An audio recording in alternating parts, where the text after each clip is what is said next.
Good evening. Welcome to Progressive Soup. My name is David Stevenson. Tonight we have with us... Oh, hold on a second. Your kitty cat says someone is trying to call you. Okay, yeah. Basil BuddhaCat. I owe him one, apparently. And he wants me to put in a plug for Basil BuddhaCat Presents! Exclamation point. And that plug is Basil BuddhaCat. His tagline is Screw Fox News. Here comes cat news. Again, Basil BuddhaCat Presents! Exclamation point. On YouTube, Kristen40, Kristin 40. On Facebook, Basil BuddhaCat, his Facebook page. And on Catbook, When Cats Take Over Facebook. Good enough? You happy? Okay. Thank you. Okay. Got to get, he claims he actually got me this gig to begin with, even though Progressive Soup's been on for 8 years, and Basil's only been on for 5 years, but somehow or other he has the dates backwards and claims that he actually got me this gig. Well, hey. The cat of all cats. Oh, Mike DeRosa joining me today. Mike's been on many times. He's an esteemed member of the Green Party. He has his own radio show, which he can talk about a little bit. Sure. But he's going to talk about a lot of things, and I'm going to just enjoy myself and listen and maybe throw a question in once in a while. Go ahead, Sounds Mike. great. Go ahead. It's great to be here. So basically, the Green Party did very well this year. We ran 26 people across the state of Connecticut, from Board of Education all the way up to President. Jill Stein was our presidential candidate. I voted for her. Right, thank you. And I hope all the people out there who are watching also will consider the Green Party as we go down the road. And we did very well. I ran for Congress in the 1st Congressional District. I got 2.1% of the vote, about 6,600 signatures. Votes. Okay, now you ran against, was it John Larson? John Larson. I got in the debate with John. We had an Nice. interesting conversation about the F-35, which is the boondoggle jet of all time. Yeah, It's we've one had conversations with Elizabeth Destiny about that. Uh-huh. And what do they always say about why they voted for these things? Well, they say it's saving jobs for Connecticut, and while that may be true, it's also costing the American taxpayer $1 trillion for the F-35 project. Quite frankly, it's really extraordinary that we're able to come up with $1 trillion for a jet, which is having a lot of difficulties, by the way. The engines don't work specifically It doesn't well. fly too well, apparently. Yeah. And this comes in a long line of tradition of airplanes and so forth. Now, if they're spending $1 trillion on a jet for each one, how much per job that it saves? How much per job is that? Well, most of the statistics on this are very interesting.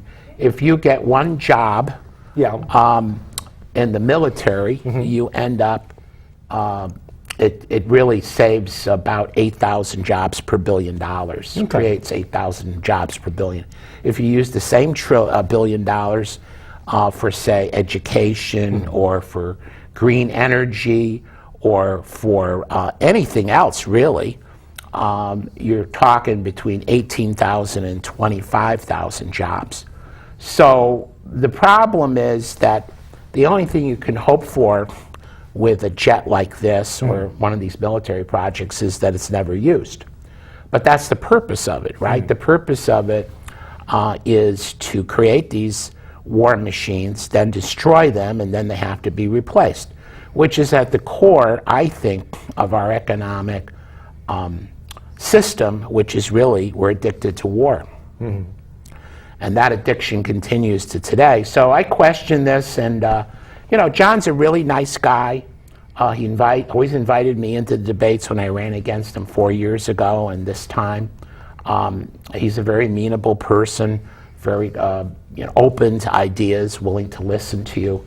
But when it comes to the issue of, say, student loans, I raised this question. Now, you may or may not know this, but our position during the campaign was that we wanted to forgive all student loans, which is about 1.4 billion trillion dollars. So, you know, you have a choice here. Do you want the F-25 or do you want to have student loans forgiven? And this is a serious economic problem for a lot of the people who are watching this show, even people over 50 who co-signed for their grandchildren. They're now having their Social Security garnished because they signed for their grandchild to get, you know, something called an education. Now, when I went to school back in the Jurassic period at the University of Connecticut and got a BA in history, my tuition was $100 per semester, so it was $200 a year. It's about what it was at Western Connecticut for me, and with a degree in education at the end of the line. Right. Something like that. Yeah, somewhere in that area. A couple $100, maybe some book fees on top of that, some cafeteria fees. Didn't have a room on campus, so we didn't have that. But you know, it was kind of small potatoes overall. Yeah, it was $620 for the entire year, tuition, room and board, you name it. Books are about $150. Yeah. You know, and John, I mentioned this during the debate. I said, John, you know, you graduated in 1971 from Central Connecticut State University in history also, and I believe you paid $100 a semester for your tuition. He said, oh yeah. Now this was in response to some comments that he had made that the way we have to deal with the student loan crisis is to have the students work it off in public service. And I thought this to be an outrageous statement because he got a free education, I got a free education. What happened? This is the big lie of our educational college situation, is that, you know, we never had free education in this country, when in reality we did. One of the candidates actually said that. You know, they want free education. Well, Hillary, I'm sorry to tell you this, but we had free education in this country, but we don't have it anymore. And what's even more egregious is that, you know, this is really an attempt to turn student loans over to predator interests. That is, what we've created in this country is a debt colony of students, and it's managed by the 1%. Well, they caught up with my wife, Kristen, who had an roughly $8,000 tuition from School of Massage, licensed massage therapy in Westport, and we worked out a deal for that $8,000. Unfortunately, that deal started off with about a $2,000 penalty for her not having paid anything up till that point. The $8,000 going forwards at a reasonable interest rate, 3 5/8, I believe, over, I don't know, 10 or 15 years. But it's still for a lot of people, $80 a month is a lot of money. Absolutely. And the other you know, scandal behind this is that recently one of the agencies that is protecting us from predatory loans is suing a company which actually manages about 25% of all student loans in the United States, because as in your example here, you know, if you stop paying or there's some issue there, what ends up happening is they give you a choice to rehabilitate yourself. And what these companies have been doing is giving the wrong alternative to the people who they contact. They're recommending doing A instead of B, and in many cases this is to their advantage because it's 6%, you know, for the end of time. Yeah, which is A and which is B? What are the two choices? Well, one would be that you have the choice of renegotiating as you did. The other choice is to start over again using a different interest system. So, you know, each individual needs really good counseling, financial counseling, and they're pushing people in to programs that really are to the advantage of these, you know, predator financial institutions which manage all of this nonsense. That explains a lot, because every month Kristen gets her monthly statement that shows $79.88. And there's the question attached to it, which seems like a very innocuous question. It says, can't make your payment this month? And there's like 3 little smiley faces after it. So I know that they'd be kind of happy to find out that maybe she can't make the payment, so they can flip her onto a different strategy. Right. You only have one choice at one time to do this. So it's kind of very important to get it right the first time. Yeah. But there are a lot of options. You know, a lot of people say, well, Obama's changed it. You can actually not have to pay anything. But all they're doing is forwarding the interest into the future. They're kicking the can down the road. Yeah, so and you're ultimately, they'll get you at Social Security. So you're paying like an interest-only loan or a principal-only loan? Well, it's like any institution that is of financial nature. It makes money out of nothing. You create money. And we could talk about our proposal for a Connecticut public bank. We had a bill which we put in this year, which again... Let's go with that. I want to hear more about that. Well, the Connecticut Public Bank is actually a pretty exciting thing. Ed Heflin, who you might know, ran here in Fairfield County, has come up with this idea as a member of the coalition across the nation, which is pushing for public banks. As some people may know, North Dakota was the first public bank in the United States. It was established in 1919. It survived the Depression. It gives out loans at less than 3%. And the real issue, of course, is, how does such a thing work? Well, there's something called leveraging. Most banks don't have to hold more than 10% of their loans in terms of money in the bank to cover them. Cash on hand, so if there's a default. Right. Some less than 5%, depending on their situation. But, under the Trump administration, they want to even eliminate some of these safeguards. So you multiply that money, and you can actually get, it doesn't seem possible, but, you can get 10, 20, 100 times what you loan out. This was one of the problems with the collapse in 2007. They were running, they were putting this money out there in various forms, and reconstituting it through a paper chase. They were creating new loans, new CDOs. I don't know if you've seen the movie The Big Short. The Big Short really explains this. It's kind of a fictional piece, but it's based on fact. It's about the people who betted against the banks. And they began to understand what was going on, that it was a giant Ponzi scheme. Yeah, they didn't have a guy, the main character wasn't a guy named Diamond, it was a guy named Diamond. Yes. But you're right. And if you get a chance, it's on Netflix, take a look at it. It's a very good presentation because it shows you the insanity that was going on. Part of the problem here, Dean Baker was on my show in the early 2000s, at least 5 times, talking about the bubble bursting. And he was one of the few economists, I think there were 6 of them, that predicted it. And I talked to his associate, Mr. Weisbrot, and he told me that, I said, well, did you expect the economy to collapse in 2007? He said, oh no, we thought it was just going to be a bubble in the real estate market and it would be a total collapse. And this, of course, came from the policies of Greenspan.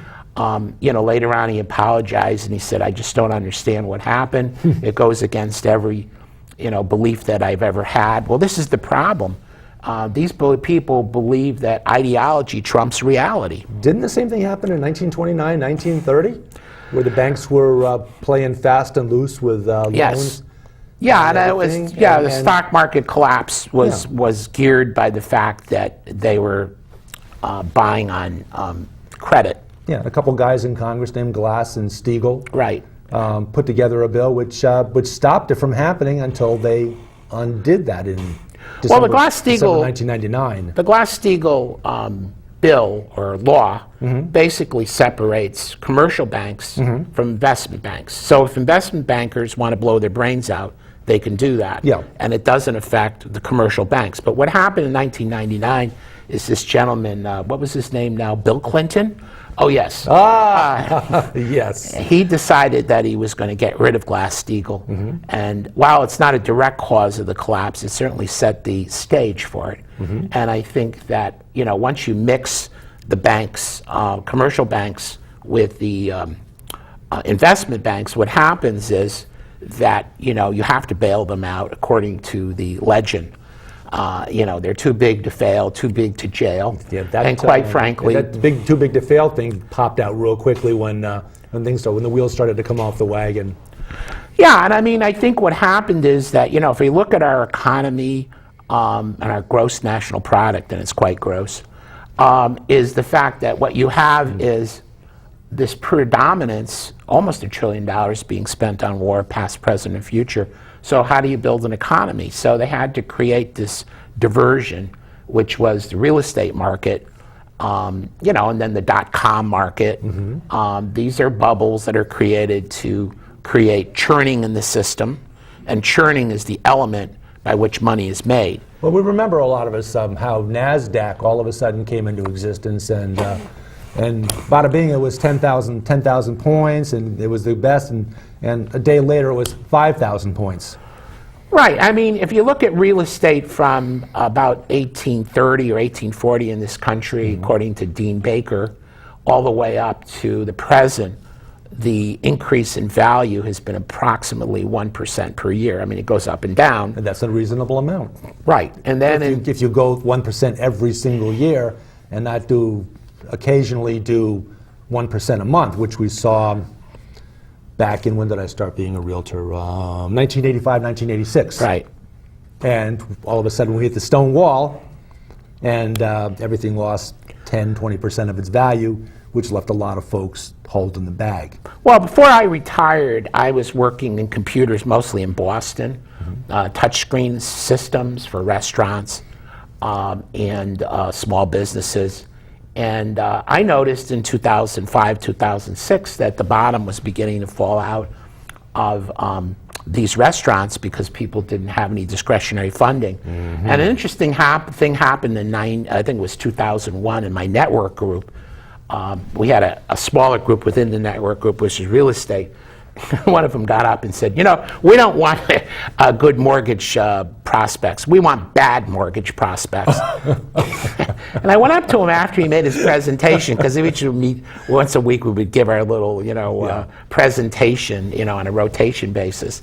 And I said, well, why do you want to do this? He said, well, we can make much more money, because they had these mortgages where you didn't have to disclose anything. Yep, no non-income verification loans. Yep. Right, and then people were moved into other directions. So to get back to the major point, the Connecticut Public Bank is absolutely an answer to this, because they could create all kinds of money. Our proposal this year was very simple, very straightforward. We wanted to study what it was that we could do with a public bank, and our point of view was that you could create a great deal of resources for the state of Connecticut in two ways. One would be that you would eliminate the Bank of America as our functioning bank, which they charge a fair amount of money to manage all of our money. And secondly, we would save $1 billion the first year, was our contention, $1.5 billion the second year, and $1.8 billion the third year. That'd do a pretty good job on taking care of our state budget deficit, wouldn't it? Absolutely. Susan Johnson, who is Deputy Speaker of the House, I've been speaking with her. She supported the bill. If you're the Deputy Speaker of the House, you get a hearing. People such as myself, were questionable. But the issue, of course, is all we were doing is saying, well, let's see if this is possible. Can this bank create this kind of resources for the state of Connecticut? Could it be used for green energy? I mean, the Green Bank right now has leveraged $100 million into over $1 billion. So, do they lend out money to folks that get solar panels and whatnot? Absolutely. But, again, I'm very leery of private government projects. I would like to see a bank to be non-corruptible, that it be run as an institution for the benefit of the citizens of the state of Connecticut. And I do believe that in the future it will be necessary. I mean, for the sake of argument, say in 2027 and 2028 there's a worldwide bank collapse. This time when it happens, it may happen in 2 years, 10 years, whatever, but it's going to happen. Eventually will, as it always happen. Does. The problem will be that there's not going to be more bailouts. There's going to be bail-ins. This has already been the big secret of our time, because there's changing the laws. Now, what does this mean? What happened in Cyprus 2 or 3 years ago is precisely what's going to happen here in the United States and elsewhere. You're going to go into the bank and say, where's my $250,000? They're going to say, guess what, Mike? You are now the proud owner of stocks in this bank. We're going to give you some bonds which may be worth, $10,000 or $20,000 or who knows what. So, it goes back to what Honoré Balzac said. He was a very famous French realistic novelist in the 19th century. He said, behind every great fortune for which there is no apparent reason is a great crime, a crime committed with such precision that it is invisible. And this is the problem that we have across the board. We have invisible crimes going on right in front of our face, and we don't see them. And this is part of the setup because what happens when a collapse takes place, who loses? In the case of the collapse of 2007, 2008, 6 million people lost their homes, which isn't good for you, and isn't good for anybody else. You know what? I could diverge on that and say, in a sense, realtors find a way. Oh yeah, well they always do. We don't have people that are having the equity in their home to sell and move up. Then certainly we have marketable foreclosures and marketable short sales, as long as the government is paying the banks with our tax dollars to finance those short sales. But I've got to. But what's happening is Blackstone and these conglomerates are eating up all these properties. Yeah, he won't let up. He has not a call in, but a text in. And the question is that now Connecticut has a lot of good local banks in the area. We've got Newtown Savings Bank, Danbury Savings Bank in Danbury, got Union Savings Bank, good People's Bank, good local banks, and we have credit unions. Right. Sikorsky Federal Credit Union is an example. Would a statewide bank be better than them, and why? Well, a statewide bank, actually, one of the scenarios that we were proposing would be a bank of banks. So you wouldn't be going downtown Danbury to see the Connecticut State Bank and put your money in there. It would provide banking money to credit unions, to community banks, to other public institutions which are viable. And we do have 5 minutes left, so I guess I'm getting the high sign here. So, I mean, in essence, I think the key to understanding this proposal is to ask the question, do we want to have a way to control the financial institutions that are both advantageous for us and are detrimental? And as long as we allow, rogue banks to run around, and there's certainly, too big to fail. What are there, 5 or 6 really? Yeah. But the Fed, by the way, is very angry about this. There was a proposal up in Massachusetts for a state bank, and they wrote this scathing report. But Demos, which is a think tank, came back and attacked all of their issues. Now, the Fed is another problem within the framework of our economic system. And what we say in the Green Party is we want sustainable banking and sustainable finances through our proposal, which is the Green New Deal, which we can talk a little bit about. Because part of the problem here, in this last election, was we had 2 candidates. You could vote for Big Brother or Big Sister. And what they were really saying was, unfreedom, and they were trying to talk about liberty as it's simply a case of unfettered capitalism in the most extreme form of it. I mean, I worked for business institutions for many, many years. That was what I did for most of my working career. And what I found was that big institutions tend to be big fishes that eat smaller fishes. And the ultimate solution to this is to break these banks up and to make the Fed into a democratic institution. That would be something, not just a challenge, but it sounds like it's a pretty good deal for taxpayers.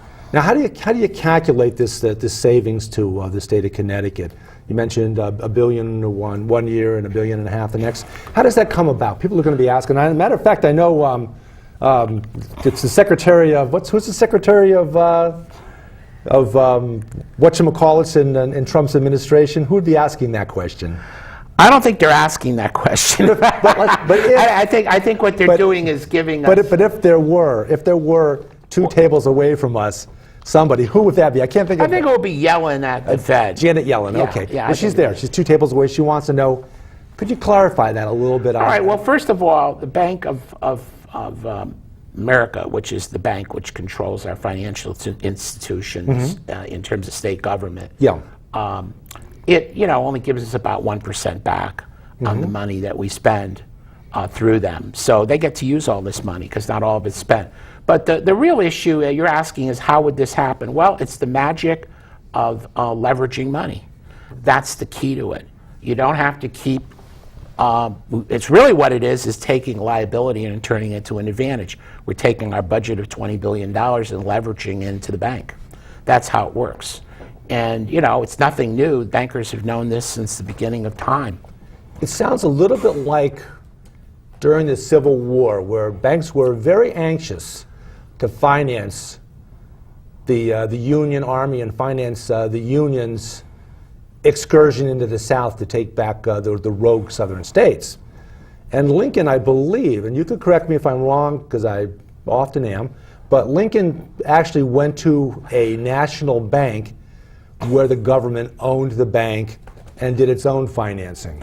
Yeah, I think that's correct. And we can talk about maybe the American Revolution was about getting free of European banking, but that's another issue. That's what we're going to do during the second show, which will be back tomorrow on Thursday at noon 30. And again, join us again next Wednesday at 9:30 p.m. It's been Progressive Soup. I'm David Stevenson, Mike DeRosa, and we shall see you tomorrow, noon 30. Thanks for joining us.